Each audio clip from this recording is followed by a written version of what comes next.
श्लोक 1 पाठ 3 कर्मयोग तीसरा पाठ।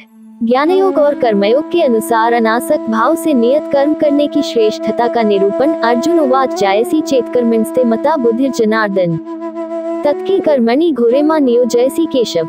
अर्जुन बोले, हे जनार्दन, यदि आपको कर्म की अपेक्षा ज्ञान श्रेष्ठ मान्य है तो फिर हे केशव, मुझे भयंकर कर्म में क्यों लगाते हैं। 1 व्याख्या। अर्जुन इस श्लोक में श्री कृष्ण से प्रश्न कर रहे हैं। अर्जुन ने सुना कि श्री कृष्ण ने उन्हें ज्ञान योग का महत्व बताया है, जो कि कर्म की तुलना में श्रेष्ठ बताया गया है। अर्जुन की समझ में यह बात आती है कि यदि ज्ञान योग वास्तव में श्रेष्ठ है, तो फिर श्री कृष्ण उन्हें इस घोर कर्म महाभारत युद्ध में क्यों लगा रहे हैं। अर्जुन का ये प्रश्न वास्तव में उनकी दुविधा को दर्शाता है। वे समझ नहीं पा रहे हैं कि यदि ज्ञान श्रेष्ठ है, तो फिर उन्हें कर्म क्यों करना चाहिए। अर्जुन की यह उलझन इस बात का प्रतीक है कि वे अपने धर्म, कर्तव्य और ज्ञान के बीच संतुलन बनाने में कठिनाई का अनुभव कर रहे हैं।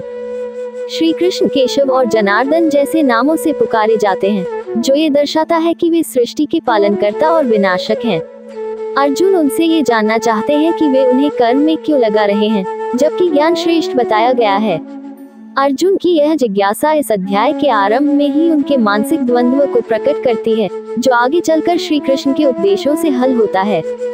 श्री कृष्ण इस श्लोक के बाद के श्लोकों में अर्जुन को कर्मयोग का महत्व समझाते हैं, जिसमें वे बताते हैं कि कर्म और ज्ञान दोनों का अपना अपना स्थान है और कर्म से विरक्त होकर भी ज्ञान प्राप्त किया जा सकता है।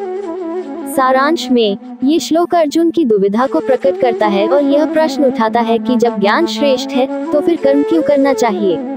इस प्रश्न का उत्तर आगे के श्लोकों में श्री कृष्ण देते हैं, जिससे कर्मयोग का सिद्धांत स्पष्ट होता है। श्लोक 2 पाठ 3 कर्मयोग तीसरा पाठ। व्यामिश्रेणे वाक्येन बुद्धि मोहयसीव में तदेकम वद निश्चित्य येन श्रेयोहमाप्नुयाम।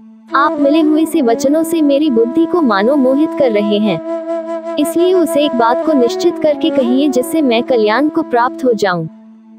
2 व्याख्या। इस श्लोक में अर्जुन भगवान श्री कृष्ण से अपने भ्रम को दूर करने का आग्रह कर रहे हैं।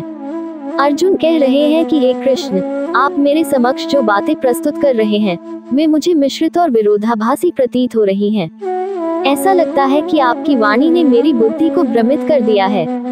इसलिए कृपया मुझे स्पष्ट और एकमात्र वह मार्ग बताएं, जिसके द्वारा मैं कल्याण श्रेष्ठता प्राप्त कर सकूं। अर्जुन यहाँ ये कहना चाहते हैं कि भगवान द्वारा उपदेशित ज्ञानयोग और कर्मयोग दोनों में से कौन सा मार्ग श्रेष्ठ है और किस पर चलकर उन्हें सर्वोच्च लक्ष्य की प्राप्ति हो सकती है। अर्जुन के मन में ये संशय उत्पन्न हो गया है कि वे किस मार्ग का अनुसरण करें जिससे उन्हें शाश्वत सुख और मोक्ष प्राप्त हो। इसलिए वे भगवान से आग्रह कर रहे हैं कि उन्हें सुनिश्चित और स्पष्ट रूप से बताएं कि वे किस मार्ग का अनुसरण करें जिससे उन्हें सर्वोच्च कल्याण प्राप्त हो सके।